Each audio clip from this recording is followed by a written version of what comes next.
السلام علیکم ورحمۃ اللہ وبرکاتہ۔ Surya Urdu primary school Nagarjuna Nagar Nanded online طرز تعلیم تعلیمی سال 2021-22 برج کورس مضمون ریاضی جماعت ہشتم لے کر ہم حاضر ہیں۔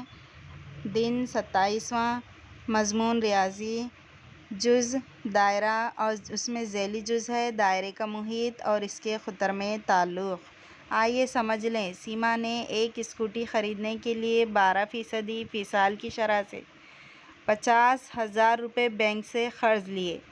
5 سال بعد اس کو 6,000 روپے زیادہ ادا کرنا پڑے تو بتائیے اس نے بینک کو کل کتنی رقم ادا کی؟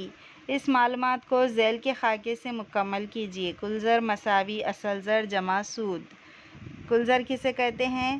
جس میں اصل زر اور سود ملا کر جو رقم ہوتی ہے اسے کل زر کہتے ہیں۔ اور اصل زر یہاں پر اوپر سوال میں 50,000 بتایا گیا، جو بینک سے لی گئی رقم ہے اس کو اصل زر کہتے ہیں، اور سال کے آخر میں جو بڑھا کر ہم کو دینا پڑ رہا ہے وہ سود کہلاتا ہے۔ جمع 6,000، 50,000 جمع 6,000 مساوی 56,000، جو 56,000 ہو گیا وہ کل زر کہلائے گا۔ یہ میری سمجھ میں آ گیا۔